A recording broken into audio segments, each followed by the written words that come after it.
Garrett, turn it. You good? All right. Well, good morning, everybody, from the Lakewood Ranch.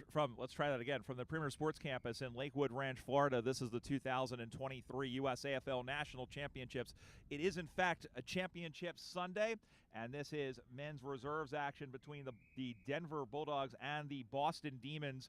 And we'll explain the fact that the Demons are wearing catch jumpers in just a moment. Emma Bangs from the Denver Bulldogs joins me on the commentary position. Emma, good morning to you. Good morning, Brian. Thanks for having me. No worries. How you feeling?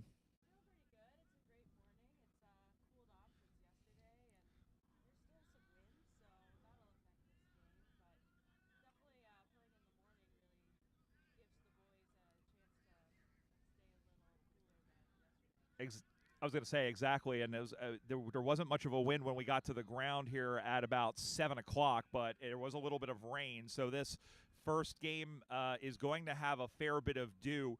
The Boston Demons, we mentioned the Cats, that they're wearing Cats jumpers. Those are jumpers from the Maine Cats, which is used to be a standalone club. They're part of the Boston Demons metro system, and that is why they're wearing, if we call them the Demons and you're an Australian and like, why are they wearing Cats jumpers? That's how it is. So the Demons are going from right to left on your screen of watching choice. They are looking for their first point of this of the two games they played yesterday. And the Bulldogs are headed from right to left as that one goes into the middle and finding Joseph Varley. Varley's going to send that one inside 50. Nice mark taken by Rich Mann. And Mann will go in quickly. And finding on a hop, finding Phil Bernard. Bernard turns and kicks the first major score of the game. That's on the Watch AFL scoreboard. And it's the Denver Bulldogs 6, the Boston Demons nothing. And Emma, that's good movement. And Rich Mann, a man who's been around your club really almost since the beginning. He still has some chops, doesn't he? Yeah, I mean, I think he's almost older than the sport of footy itself. He knows the game better than anyone. He was taking speckies over T-Rexes back in the day. He's still got the hops. That's why he's the richest man. I can say that to him because he isn't going to give me too much stick for it. As we go back in the middle, we take a look. By the way, we've got another reserve game happening across the way with the Austin Demons taking on Austin Demons. My goodness, the Austin Crows taking on the Sacramento Suns. Austin went 2-0 yesterday, outscoring their opponents 159-4, and Sacramento also finished 0-2 yesterday. Out to the near side, they go back to go forward. Little chip kick high in the air, one-on-one contest, able to get that one free. And it's going to be holding the man. You could hear that probably in our microphone, so it'll be a free kick from right in front of us. It really says a lot to the I think the growth of the Bulldogs, Emma, the fact that they continuously bring two and sometimes in the case of last year, three teams, just men's teams to nationals.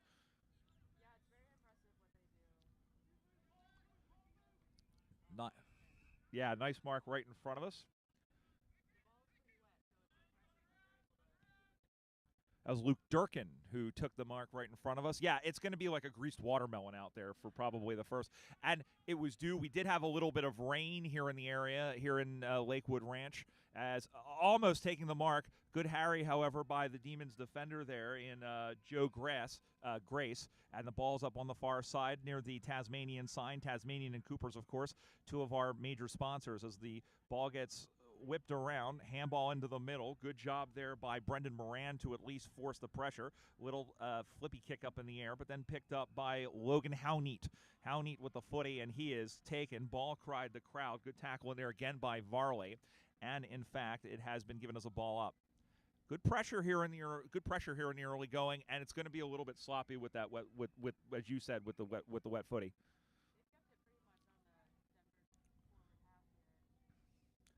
Ball goes to, yeah, go ahead. Well, hopefully they can make some change up area of play and push that ball around. Should be mentioned that the Bulldogs are playing with 5 players from the North Texas Devils reserves, and Boston is playing with about a half dozen players from the New York Magpie reserves.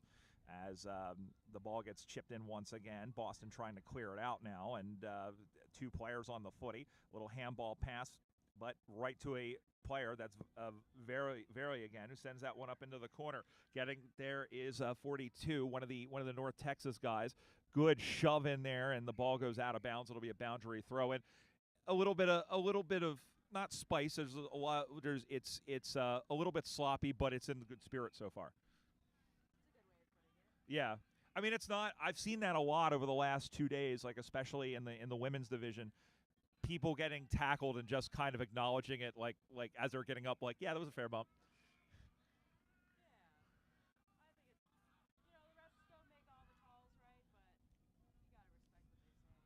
Exactly, but even like when it's a clean hit and you the guy who hit you, it's like, or the gal who hit you, it's like, fair go.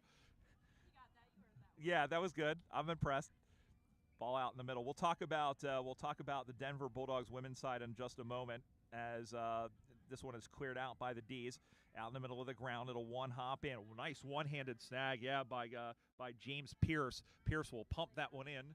Yep, as they put it now, and that is Moeller. Moeller will send that one in. This is Boston's first opportunity. It's into a wide open goal square. It's not going to have the journey, but he's got a little cheeky kick off the ground, but it's going to be stopped out. I think that was Dan Kerwin at the line who was able to stop it. Going over to get it after that, it was Pierce once again, and the ball goes out of bounds. I think there's a time and a place for that, and it is not when there is like about 6 inches of moisture on the ground. That's the problem.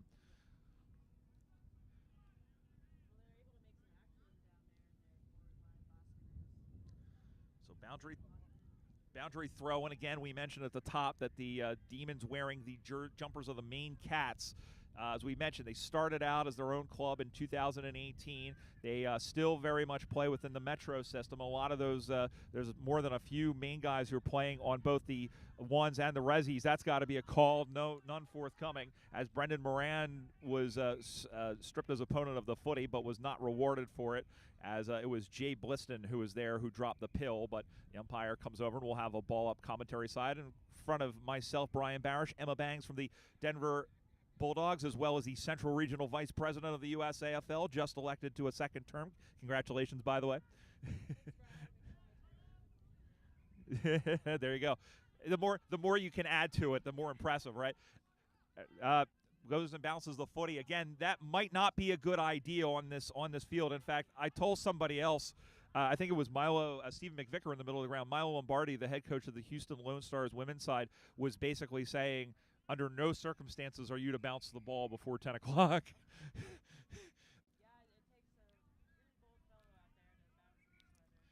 Either that or complete disregard for the or just completely forgetting yourself. As the ball's in front, Denver leading on the Watch AFL scoreboard 6-0. They're trying to add to the lead right now as the ball is in that forward right pocket where I keep my keys. A little by man off the ground, but a good stop by the defender there.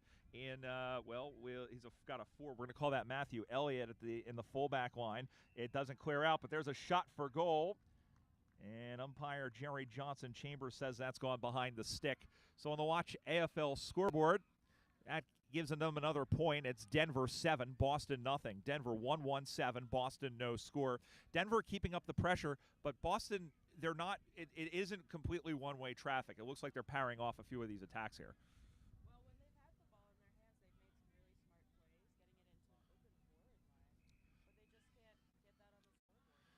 Just a reminder, this is a 5-team division. It's a round robin. There is no grand final. Whoever has the best record at the end of today's play, and every team will play 2 games for a total of 4, is declared the premiers.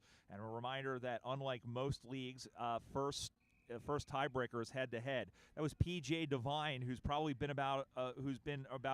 around as long as Rich Mann, who was able to bang it out the back. In fact, he's been around so long, he played against me when I was playing. That's how long ago it was. As the ball comes up on the far side, and now there's a rolling maul situation. We have a whistle from the other field. That's, again, comes across so well. As the ball's up on the far side once again, a little chip over the top, 1-2 bites of the cherry, and getting it again was Pierce. Tries to clear it out. Good smother in there, and finally does on the second attempt. Kicks, and that one will go high and into the tents over there, and we'll have a boundary throw in.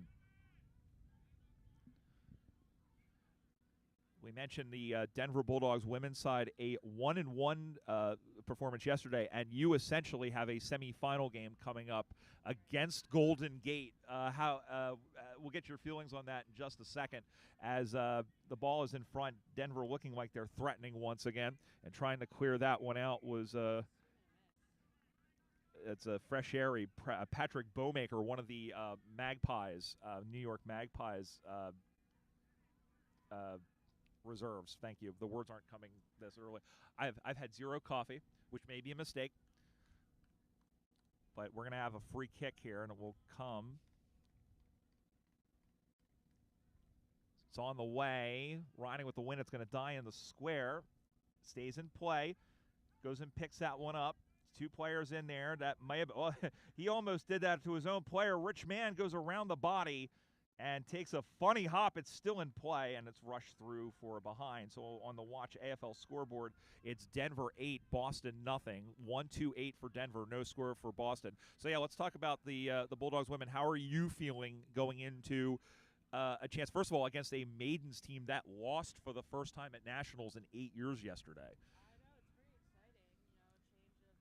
But I think we're feeling pretty good about it, after a good night's sleep. We'll have to make sure that we play against this weather. It's our third competitor out there for every team. And it's really who makes the most of the conditions and plays smartly, I'd say. Yeah, it's gonna be a fun. I'm calling that game. It's gonna be a lot of fun. So Yeah, we'll see what happens. There's no guarantee either way. No, there really isn't, especially with, again, as well. I mean, Minnesota's a really, really good side. They thoroughly earned that victory yesterday, and so we'll have to see how that goes. But the Bulldogs women are a good side. Yeah, I think that's the thing. 4 really good teams in that division, which is good. So out the back they come, as Rich Man before had a good chance to make the play, and now here comes the Bulldogs once again up on the far side. This one going to be sent back into the middle. Oh, almost took the mark. Was Dakota Lebowski, and then he got bumped by Devine, and then bootlegging around, swinging around on a sixpence. That would be a goal and a half. Great job by Phil Bernard around the body. That was a good snappy, and up on the Watch AFL scoreboard, that takes them on to 2-2-14. Boston, no score. It's Denver 14, Boston, no score. And it's fun watching some of these. I mean, it's a few guys that we think about reserves. Some of them are coming up and trying to make the first team, but then you've got guys like Bernard and Rich Man who They are from the halcyon days of the club back when they were winning all those premierships. It's good to see them out there and competing. It's true. It's very good. And, they bring that leadership and that knowledge to the field that is really reflected in the scoreboard, too. Yeah, absolutely. And that's the thing. And we saw them play last year. I mean, we mentioned the fact that they had like 3 they had those 3 teams last year, which I mean, the fact that they brought so many teams is absolutely fantastic. We're just doing a check of around the grounds, and never mind. Denver's really succeeding right now because they're staying a step ahead of Boston, really getting that first step on them. Yeah, they really are. I think that's the key in the game here is that they're like you said, they're anticipating the play a little bit more, and I think that's what makes them so good.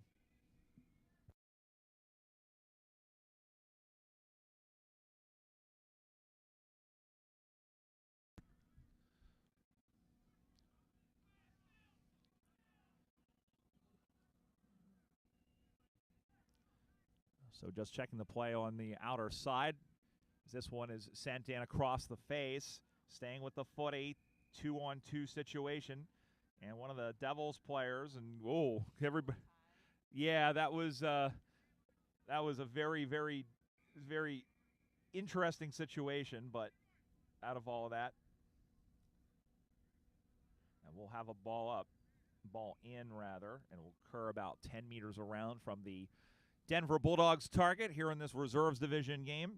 And we're keeping an eye on Austin and Sacramento as well. As big tackle that could have been high, and I think it was. Well, that's good news for Boston. They have a chance to clear it out of their back line. That's the old what is it? The Tide commercial: ring around the collar and your whole wash clean.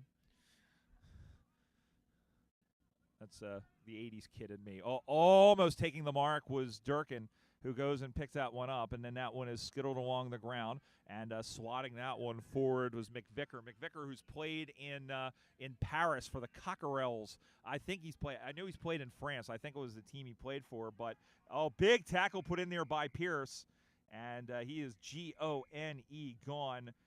And both of them slow to get up. That was a crunching tackle. And, in fact, it won't be given, well,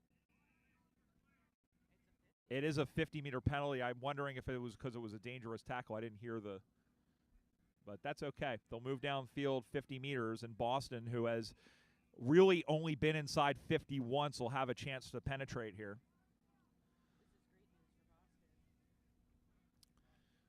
I do love the pine trees on the back of the jumpers.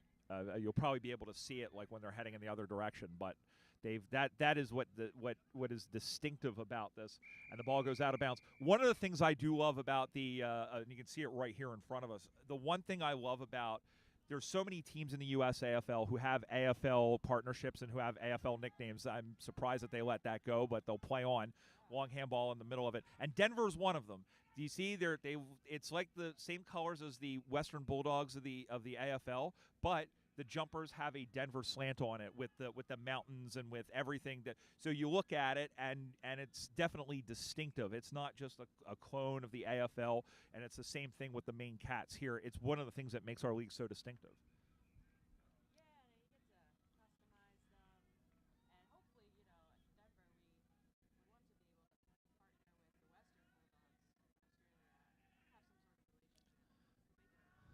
There's a good shot, but that one goes behind the stick, and it's another minor score. So on the Watch AFL scoreboard, they get another point. It's Denver 15, Boston nothing. Denver 2-3-15, Boston no score. Again, Brian Barish alongside Emma Bangs of the Denver Bulldogs, who we'll see in action. Are you guys are playing on this field, right? Do you know? On Cooper's? Yeah, because I was going to say, this is the game that matters. Minnesota has already clinched a spot in the grand final. They play Seattle, who will finish fourth.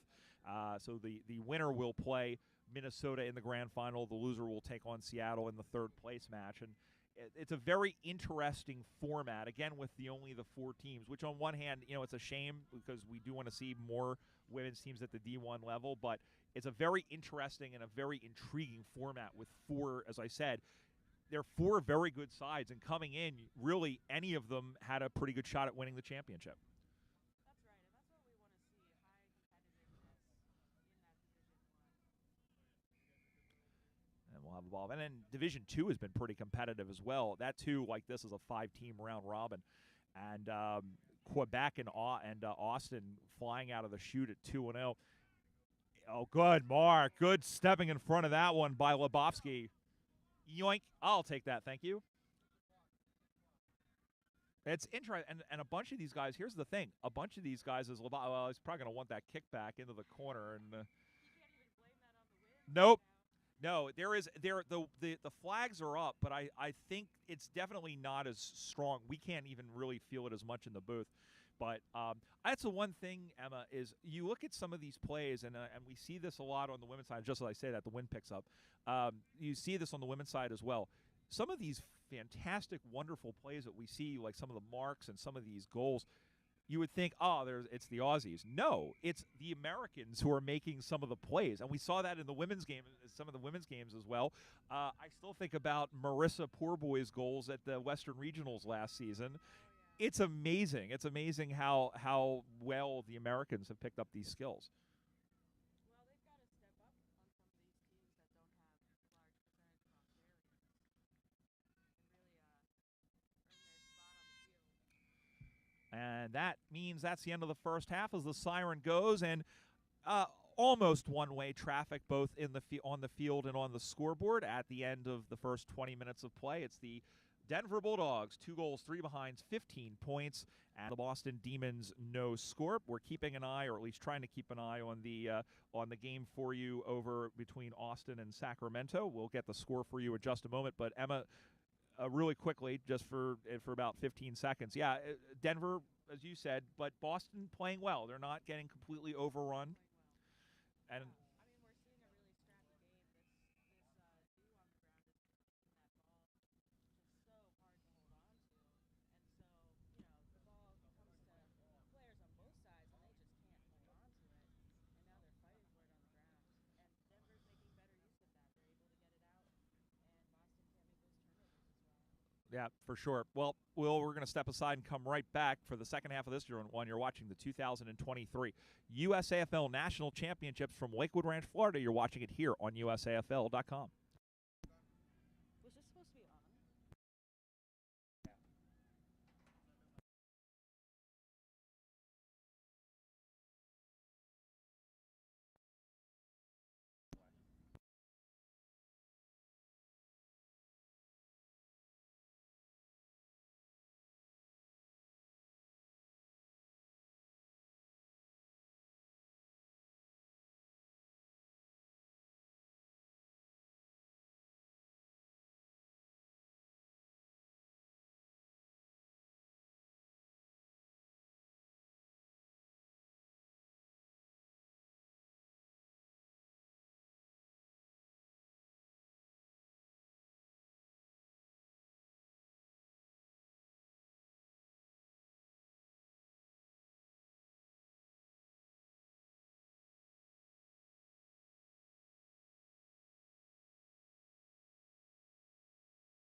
And back here at the Premier Sports Campus here in Lakewood Ranch, Florida for the second half of this Reserves Division game between the Denver Bulldogs and the Boston Demons. The Bulldogs leading on the Watch AFL scoreboard 15-0.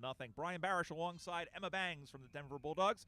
As we get set for the second half, the Bulldogs will be kicking with the agency of about a 2-goal breeze from our left to our right. And the Boston Demons wearing the Maine Cats jumpers today, making their debut as PJ Devine swings around on a sixpence or bootlegs, whatever you want to call it, but turns it over. And the mark is taken by Stephen McVicker. McVicker in the true right halfback position. Goes in the middle of the ground, through a couple of players there, drops up, tries for a pitchfork handball. Going to be picked up on a bounce there by Channing Hurley. That's a football name if ever I've heard one, as he turns the ball over. And here come the D's the other way. Went for the bounce. Again, not a great idea with all this moisture on the ground, but it did work on that. There's Kurt Hiller's kick as the ball drops in front. It bounces away. One-on-one contest. That's Ben Thiveridge who's going after the footy. I don't know if he's the former Boston Demon president. This is Durkin who kicks the ball down the ground. It'll roll, it'll skip, it'll hop. Picked up on a hop by Rich Mann. Handballs it over to Varley. Varley will kick this one inside 50. Another good opportunity, almost going back with a flight and taking it was Matt Elliott, and they're able to clear it out, but not completely. Up on the far side, and the ball is down in front. It is gathering more moisture out there, and the ball is there is a lot of moisture in the air. It is Florida after all, and we'll have a ball up on the far side. Good energy to start the game, so start the second half, Emma. Yeah, Boston must have had a good chat in that halftime because they came out pretty hot. A good chat or a hot spray. A hot spray. Or a hot spray, but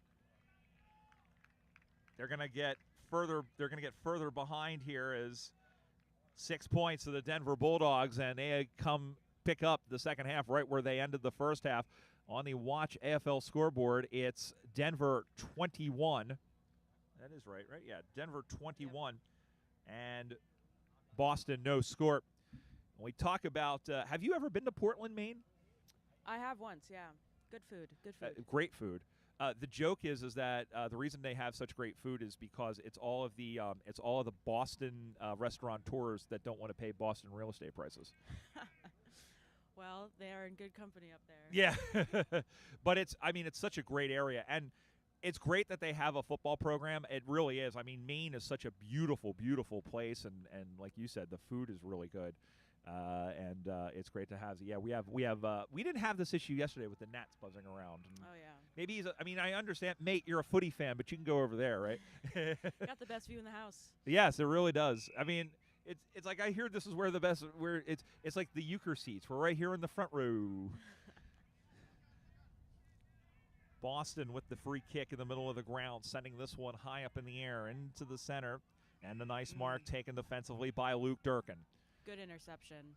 Dirk's been really good. He played.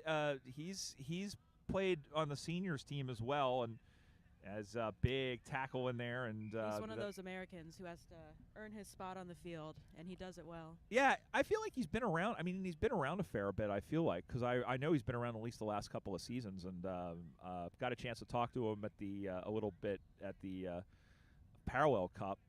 He was up there. His partner Allison Leonard was on the national team, so I got a chance to talk to him a little bit. He's a really good guy, and glad he's doing well as part of this Denver Bulldogs side. Bulldogs will have a free kick and knocked down nicely off of one hand, picked it up, but got spun around, and that affected the kick. Oh, he almost took it. Hey, listen, it wouldn't have been a mark. That was not 15, but a good job by Lebowski once again, who has really been a high flyer so far. And back the other way, and the ball gets kicked around, patted around, and again, throw a blanket over about 10 players. Comes out, big hit over the top there by 73, one of the North Texas guys. And you can tell who's for North Texas on Denver because they're wearing the white shorts. They're the only ones out there wearing white shorts. This is Moran picking it up for the D's, going up the far side. Kicked along the ground. And this one is sent high and deep. One-on-one contest, drops in front. Going after it is Thiveridge once again. Thiveridge stays with the footy. Long handball back into the middle. Little 1-2 do-si-do. This is McVicker who gave it off to O'Connell. O'Connell tried to pump it forward. Again, a few of these guys, see some of these names roll off the tongue, former D1 guys who are here on the reserves team. as this one has come back and a nice mark taken coming that was back. a team mark. Yeah, it really was, as that was Lebowski. What's great about this as well, this is a Denver Bulldogs reserves team. Think about how good their reserves are. They won Division III at Nationals last year. They also, alongside the Wisconsin Wombats, took out the Division III title at the Super Regionals in Kansas. It shows you really, like, okay, it's a seconds team, but they still have a fair bit of talent, and they know how to win. They sure do, and they like to win. Yes, winning is liking to win is very important. Really quickly around the grounds for Tasmanian, Austin leads Sacramento in the other game in this group by the score of 21-1. So it is looking relatively apparent, and I think Golden Gate had gotten off to a red hot start as well. In fact, Golden Gate in this division won their 2 games yesterday by a combined score of 132-0. They are in first place because their percentage is an infinity. I've never seen a score in the triple digits, but they got pretty close yesterday. I think they got to 98. Yeah, they did, and Austin as well got. I have seen it. There was one at the Western Regionals. We'll talk about that in a moment as the ball goes down directly in front, and Denver trying to add to their score, and they're going to do that right now. Wow. There's another goal. Bang, a soccer bang. kick. And on the Watch AFL scoreboard, Denver extends their lead as they go to 4-3-27. Boston no score. It's Denver 27, Boston nothing. And at the regionals in Division II, we saw Portland defeat Arizona. I think it was 102-1 or something like that. Or I think they ended up scoring 100 points. At Portland, I mean, they just. Really, I mean, Arizona did put up a fight. It sounds like they rolled over, but it is very rare to see. It is a pretty one-sided contest when you see one side put up 100 points. It's pretty rare. So we're back in the middle once again. Again, Brian Barish alongside Emma Bangs from the Denver Bulldogs women's side, who is, as we say, getting ready at 10 o'clock. We got an 11 o'clock game. 11 o'clock. They blend together. I just know, like, the order of the games, but I don't know, like, I lose track in terms of what time. Me too. I just go where they tell me to go. Oh, me too. Me too. I'm a lemming. You want me to go that way? Yeah, we can do that. So ball comes down. This is Durkin running through like a house of bricks, house on fire. Big swing and a miss. Lucky nobody got hurt down there. And tripping and falling was Ryan Shoemaker. I'm going to pick that one up. Got his right foot down, sending this one high and deep Almost and inside the 50-meter. Yeah, it was, as the ball comes out to the near side. And one-on-one contest. Took a long way to get to it, but a good shepherd put in there, allowing Jamie Spataro, again, one of the Magpie Demons, heads up. Woo! Well, look. Yeah, I was going to say. Well, congratulations, Angelo. You've just gotten your first possession playing Aussie rules. I was going to say, Emma's over here. You haven't even started playing yet. You have a possession. You have a disposal now. Yeah, that's right. Do I get extra points for that? I was going to say, yeah. If we were playing an AFL fantasy league, you would. Yeah, there you go. Ball comes in and out.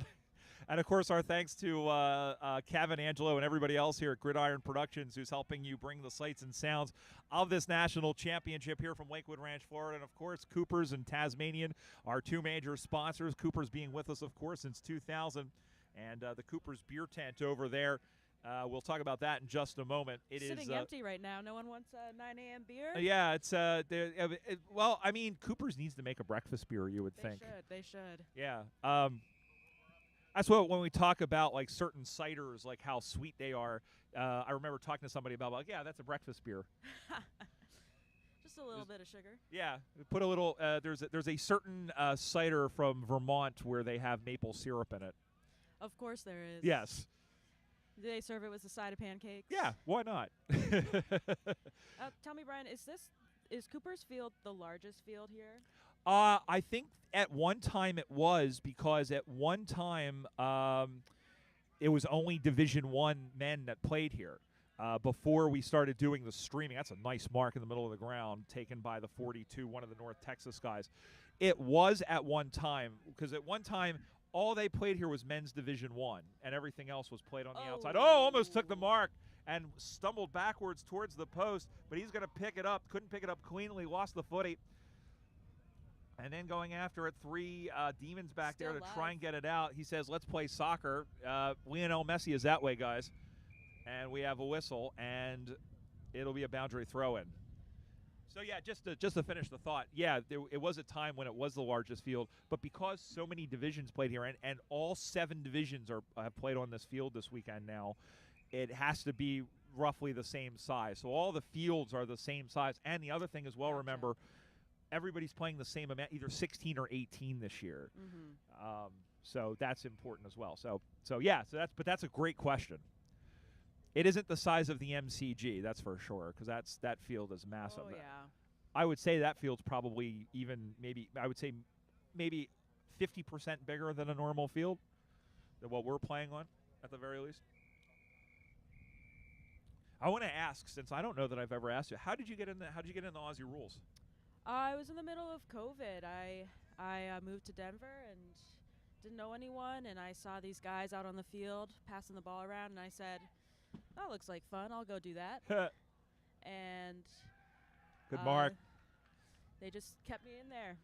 Phil Bernard taking the mark right in front. He'll go back to add to the score. I've really impressed, especially in Denver, how well they did recruiting as Bernard slams it through for the Bulldogs' 5th goal of the morning. They go on the 5-3 33. He wasn't too concerned about that kick, huh? Just lobbed it through. La-di-da. Boston no score. So it's 33-0. Denver the lead.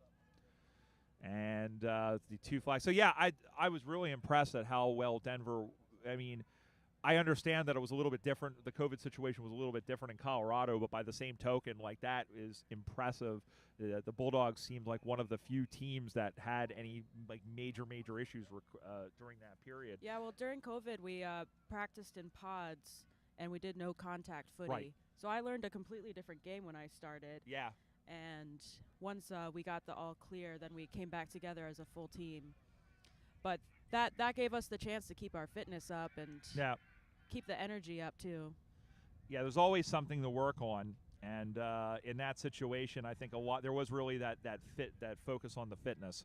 This is Jonathan Dowling with the footy on the far side for the Boston Demons. Again, as we mentioned, we're calling them the Demons. They're wearing the jumpers of the Maine Cats, based up in Portland, Maine. And good spoil. Yeah, great spoil in there. There is Lebowski once again over the top. Went through the wickets. Well, that was creative, but not terribly effective. One bounces in, and now we're playing a game of aggro twister.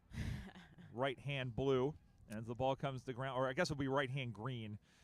Left foot green, right foot green. Yeah, anyway. Well, I think Boston's feeling the pressure. They're kind of crowding on each other, not giving them the space to make moves. Right through the wickets. And going and picking that one up again was James Pierce. And going forward, Boston has only really had that one chance inside 50. Going to get it is Lucas Hemingway, no relation to Kim Hemingway. As the ball goes to ground, of course, Kim playing with the New York Magpies, not here this weekend. And the ball almost took a one-handed snag off the side of the foot there. One hops in, batted away by Denver, and here they come the other direction. Long kick down the middle of the ground. Nice mark. Beautiful mark. And again, that's Phil Bernard. Oh. And a 50. What a shame. And that's going to put him in range. I mean, you never want to give up 50s, but you don't want to give them up on your defensive side of the ground. I think that Boston player thought it was play on. I think so too. Ran towards Phil. So Bernard will come in. And sure is taking his time walking there. I mean, he really is, and I'm surprised that the umpires haven't said anything to him yet, but that's okay. And he hasn't even broken stride. He'll walk forward and do the formality. And so that is the 6th goal for Denver, and the last couple have been right out in front. They've been no doubters, and on the Watch AFL scoreboard, Denver goes to 6 goals, 3-39, and Boston still no score. So Denver 39, Boston nothing. And I think we're at the point. I mean, Denver, I think really, again, they're I think their side is much deeper. I think that really is kind of showed in their results up higher as well. But And Boston still giving it the effort and still on the search for their first point. And it would be good to see if they can get it in the next couple of minutes so that they're not left with having to get it out of that fourth game. But it is going to be a bit of a mountain to climb. Denver's kept really good structure on the field. They've just intercepted every attempt Boston's tried to make to going down forward. So hopefully they can break that structure and get a ball over the back and put something on the board.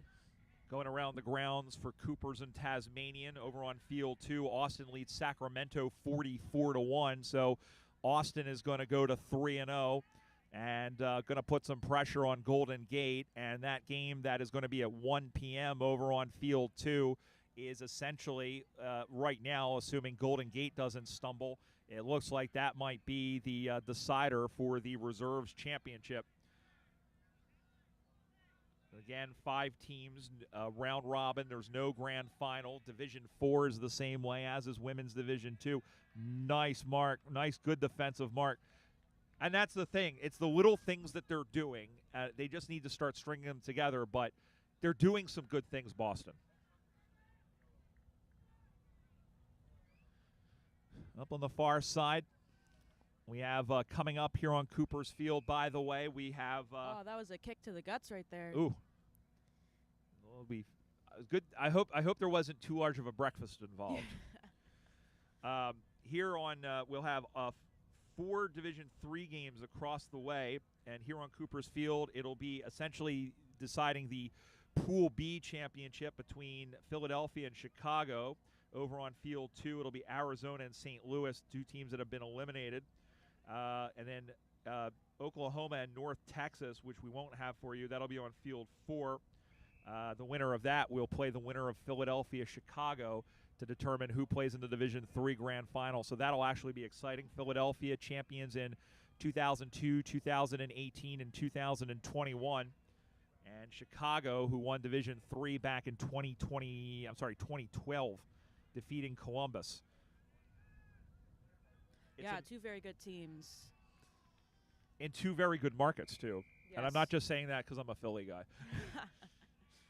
Well, we've had our conversation about the Philadelphia Eagles. and just for context, Emma's from Pittsburgh originally. Of course, I'm from Philadelphia. Pittsburgh and Philly, long contested enemies. But see, and I'm kind of the age where the only team that bothers me there is the Penguins. Really? Yeah. Oh, just because they won all those championships? Yeah, well, no, I just don't like Sidney Crosby. Oh. Because he won all those championships? Because he won all those championships. Yeah. That's what I hear. My Stephanie McKittrick, my good friend who plays for Columbus, who isn't with us this year, she is a massive Penguins fan. And it's almost like religion. We don't talk about it. Yeah. We have a lot of other things in common. That's the reason why we're friends. Gotta maintain that friendship. But we don't talk. We talk about hockey, but we don't talk about Tried to go for a bounce. Ball comes on the far side now. Oh, slaloms his way through the defenders, makes 2 players miss, goes for the handball, and the mustard, in fact, came off the hot dog. Gall's going to be picked up. Running around again is Varley. Varley trying to send this one over the top. Oh, good mark by Bernard. That's what you want in a forward. I think he has my 3 votes. I mean, there's a few guys putting in the hard yards out here for both sides, but I think Bernard really has taken control of the game in the forward line. Well, and with how slippery this ball has been all morning, it's impressive that he's made almost every mark that's gone his way. And he makes absolutely no mistake. Another goal to Bernard. I believe that's his 4th. And on the Watch AFL scoreboard, the Bulldogs are padding their percentage as they go to 7-3-45. Had to do the maths there. So if the results hold, I sound like Brian Williams on doing an election. If these results hold, so the Bulldogs, who went 1-1 yesterday and who actually lost both of their games 76-20 by a combined score of 76-23, they're going to go to 2-1. Austin's going to go to 3-0, and both Sacramento and Boston are going to go to 0-3. So they're actually going to play each other later, essentially to determine who finishes in 4th and 5th. And that'll actually, I'm sure, be a good game because it's always good when you play somebody who you match up against well. Yes. Mark. I always put this down and forget to change the tab. That's Jay Bliston who took the mark. Out to the near side, batted away. Picked up, throws it onto the right side. Boston has not scored a point yet. Let's see if that will change, but Denver, they are misers, goes out looking for Kerwin, and the buzzer is going to beat him, and that is that. So, all one-way traffic in the second half, and the Denver Bulldogs, despite the job of that the Boston Demons / Maine Cats have done Denver much the best in this opening game here on Cooper's Field at the 2023 National Championships. The final score on the Watch AFL scoreboard: the Boston Demons 7 goals, 3 behinds, 45 points. Let's try that again. The Denver Bulldogs 7 goals, 3 behinds, 45 points. The Boston Demons no score. And Emma, good showing by the Bulldogs. Good showing by both teams. I think the effort was there. And yeah, Boston never gave up, even when the score didn't go their way, and that's all you can ask of a team. Yeah, you really can. I think that's the thing. It's easy to get downhearted when you get blown out like this. But listen, they're a good side. They're a good bunch of people, and again, Tim Fullwider and everybody else who's helping to grow the team up in Portland, Maine. Great to see that they have their own jumpers. Great to see them on display here at the USAFL Nationals, and hopefully lots of success in that area. We've been talking about how much we've loved Portland and Maine, and hopefully they'll grow the program. So that's going to do it for this one. Check us out. We'll have more action for you. Division 3 as the Philadelphia Hawks / the Virginia Lions take on the Chicago Swans. And a reminder, you can catch all the things happening with Nationals. Go to Tournament Central, usafl.com/nationals/2023, on Facebook at facebook.com/USAFL, and on Twitter, Instagram, YouTube, Threads at USAFL 1997. Thank you, Emma, for joining me for this match. Good luck today. Brian. Appreciate it. Good luck. We'll see her a little bit later on taking on the Golden Gate Iron Maidens. But for now, this is Brian Barish. We'll be right back for more footy action. You're watching the 2023 USAFL National Championships here on USAFL.com.